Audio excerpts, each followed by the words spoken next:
저는 월드펫 병원의 김동현 원장입니다. 네, 반갑습니다.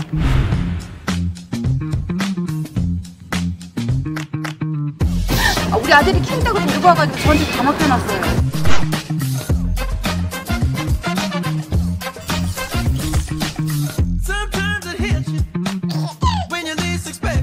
오늘 말씀드릴 얘기는 먹는 음식과 음수량, 그리고 모니터하는 거, 아이들을 관찰했을 때 어떤 상황일 때 병원으로 데려가면 좋을지 보호자분들이 많이 알고 있을수록 질병이 진행되지 않은 상태에서 병원으로 내원할 수 있기 때문에 그런 것들에 대해서 좀 설명을 드리도록 할게요. 보통 사료는 어떤 식으로 다들 먹이고 계신가요? 좀 많이 나는 편이라서 처음에는 이제 여러 가지 다 먹여보다가 스토끼 고기가 맞아가지고 네. 그 다음에 가수분해요. 요즘 단일 단백질을 많이 쓰라고 해요. 닭고기 한 가지만 된 단백질, 혹은 돼지고기 한 가지로 된 단백질, 이런 것들을 먹어서 아이 몸에 맞는 고기류를 찾는 게 되게 중요해요. 그래서 맞는 거 이렇게 찾은 거는 되게 평생 적용할 수 있는 아이에 대한 되게 좋은 정보예요. 그리고 가수부대 사료는 닭고기면 닭고기, 돼지고기면 돼지고기가 갖고 있는 특유의 풍미가 있잖아요. 그런 특유의 풍미를 이제 가수분해로서 다 사라지게 한 그런 단백질이어서 알러지가 많이 줄어든 특징이 있죠. 그래서 가수분해 사료는 대신 맛이 좀 없어요. 풍미가 좀 떨어져 있어요. 근데 쟤는 좀 먹는 거에 되게 엄청 집착을 아, 뭐 먹는 거 중요하죠. 새끼를 먹여요. 그냥 자동 배식을 해주는데 근데 막 그 시간에 그 앞에서 1시간 동안 바라보고 있어요. 그 배식기를 되게 좋아요. 먹는 거. 되게 제가 이제 진료실에서 많이 추천하는 방식 중에 하나인데요. 밥을 많이 먹여야 할 때 한 번에 많이 주는 것보다는 여러 번 나눠서 주는 게 좋아요. 또 하루에 2번 밥 주는 거는 사실은 인간 기준이에요. 강아지들이 사람과 산지 뭐 역사가 오래됐지만 본태적으로 정확한 시간에 음식을 만나지 않았을 거 아니에요. 야생에서 컸을 때는. 그래서 소화기 자체가, 인간은 밥통이 좀 크게 진화했지만 강아지나 고양이 같은 경우에 적은 양의 밥을 자주 먹게 설계가 돼 있어요. 그래서 여러 번, 3번도 좋고 4번도 좋고요. 몇 시간에 한 번씩 줘야 좋은 거예요? 3, 4시간 정도 텀이 괜찮아요. 네. 아, 화식이요?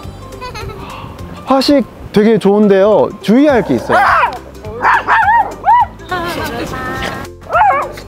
특정 단백질의 종류만 화식을 계속 하는 거는 또 반대쪽에 다른 영양소를 못 먹을 우려가 있긴 합니다. 얘 루미가 유박비료 먹고 세 번째 토하고 병원 가서, 근데 여기 놀이터에도 한 마리가 유박비료 먹고 죽었고, 얘랑 같이 그날 입원한 5마리가 있었는데 다 죽고 여기만 살았어요. 식물을 잘 자라게 하는 유박비료는 반려동물이 먹고 위독한 상황에 처하는 피해가 잇따르고 있습니다. 저희 병원에도 한 2마리 왔었어요. 이제 비료다 보니까 조심해야 돼요. 모양이 펠렛이라서 모양이 사료 같아요. 그리고 아까 물 와서 주셨었죠. 물은 그러면 다들 어떻게 공급을 하고 있어요? 그냥 저희 같은 그냥 하루에 한 번씩 예. 늘 갈아줘요. 갈아주는 건 굉장히 기본적입니다. 갈아주고 계량이 저는 좀 됐으면 좋겠어요.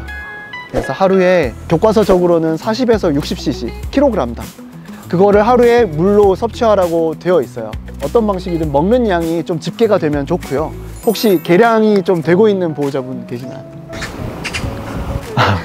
계량은 안 하더라도 하루에 요만큼 먹는다는 감이 있으시죠? 그게 있으셔야 돼요.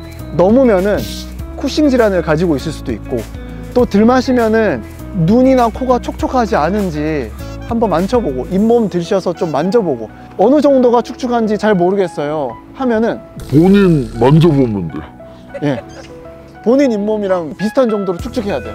잇몸이 끈적끈적하다, 이거 물이 부족하다는 뜻이에요. 항상 촉촉해야 되나요? 촉촉한 게 좋아요. 근데도 이렇게 건조할 때가 있더라고요. 내가. 한 번씩 많이 뛰거나 어떤 상황에 따라 건조해질 때가 있는데, 그날 자기 전까지 그게 회복되지 못하고 자는데도 건조해 있으면은 걱정해야 되죠. 음식이랑 음수에 대해서 얘기를 했는데, 장수하려면 제일 중요하죠. 매일 접하는 거니까.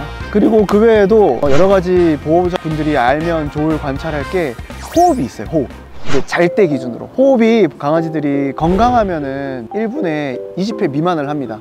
잘 때 기준으로 하는 이유는 평소에는 여러 가지 관심을 갖거나 밥을 먹거나 물을 마실 때 호흡수가 많아져요. 잘 때는 외부 자극이 차단되니까 그때 호흡수를 세리면 순수한 폐 기능을 볼 수 있어요. 20회 미만이 가장 좋고 20회 초반까지도 나쁘진 않아요. 덩치가 작은 아이들일수록 호흡수가 좀 많은 경향이 있습니다. 잘 때 30회가 넘으면 폐에 문제가 있건 혹은 뭐 상부호흡기가 좁건 아니면 복부에 뭐가 많이 차서 호흡을 하기가 힘들건 어딘가에 문제가 있을 수 있어요. 혹시 객관으로도 칫솔질 대신에 커버가 가능한가요? 100%는 절대 안 돼요. 또 조금은 도움은 되나요? 도움은 되죠. 근데 최대한 물리적인 자극으로 세균막을 없애는 게 칫솔질이에요. 음식물은 당연히 다 빼야 되고 세균막까지 없애는 게 포인트예요. 치석은 기본적으로 세균의 덩어리예요. 아무리 잘 닦고 음식물을 다 꺼내도 미끄덩미끄덩하게 있는 미세 영양분이 있어요. 물그릇에 물 한참 담아두면 미끌미끌한 거 있잖아요. 그게 하나도 없으려면 수세미질을 꼭 해야 되잖아요. 치아도 똑같아요. 물리적으로 끄덩미끄덩한 미세 영양분까지 다 없애줘야 치석균이 안 자라요. 그거는 물리적으로 없애야 돼요. 그럼 얘들도 사람들처럼 매일매일 칫솔질을 해줘야 되나요? 네.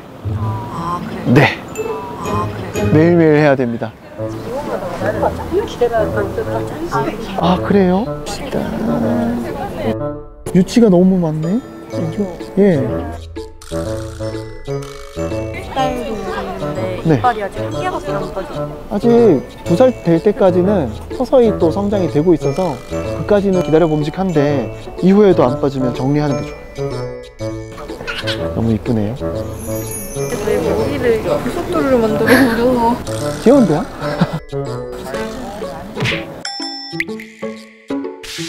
또 뭐 없나요? 네.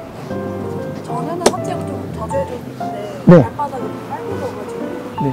빨개지는 게 혹시 막 검정색 패드 색깔이 좀 옅어지면서 네. 얼마나 할 때 그 정도? 좀 길게 나가셨어요. 얼마나 길게요? 한 2시간 넘게 나갔는데. 많이 하긴 하셨네요. 횟수는 괜찮고 그 시간을 좀 짧게 가져가서 아침 저녁으로 하고 그러는 게 좋아요. 산책 시간은 어느 정도 하는 게 좋아요? 저는 20-30분 2번 정도 권장합니다. 그래서 보호자분이 봤을 때 평소보다 더 했다 혹은 좀 기력이 없는데 오늘 산책을 따라 나가네 할 때는 조절을 보호자분이 해주셔요. 관절이 다칩니다.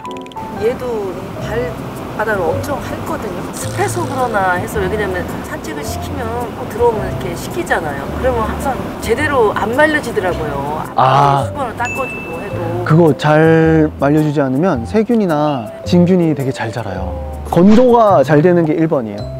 근데 여기 건조가 제대로 안 돼서 만약에 앓는다. 그럼 구강에 있는 균을 여기로 다 주는 거예요. 근데 구강에 있는 균이 여기 자라서 막 빨갛게 이렇게 돼 있는 상태에서 귀를 끓는다. 귀로 또 균이 들어가요. 그래서 이 앞발 핥는 애들 귓병 다 같은 균이 검출이 돼요. 아기 때도 그 개구리 자세 있잖아요. 네. 개구리처럼 항상 이렇게 쭉 뻗고 잘 있거든요. 지금도 그러더라고요. 괜찮은 건가요? 네, 그거는 고관절의 관절 가동성이 좀 그쪽이 편해서 그래요. 싫어요. 이렇게 하면 귀여워. 얘가. 너무 웃긴다 이게. 원래 강아지 자세를 못하고 저 포즈만 계속 한다? 문제가 있을 수 있죠. 고관절에. 그러면 좀 자유롭게 뛰어놀고 자유롭게 또 와서 대화하는 걸로 그렇게 하겠습니다. 네, 감사합니다. 감사합니다. 슬개골이 살짝 흔들립니다. 잘 맞물려 있게 도와주는 거거든요. 근데 이게 슬개골이 빠지면은 이게 위아래가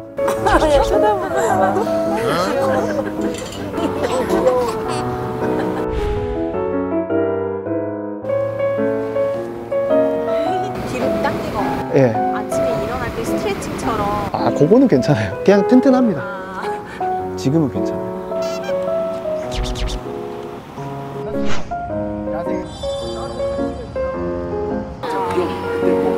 서 있을 때 들고 단백질원을 하는 게 되게 굉장히 부담스러운 거였어요. 안 먹고도 낫는 그런 가벼운 거.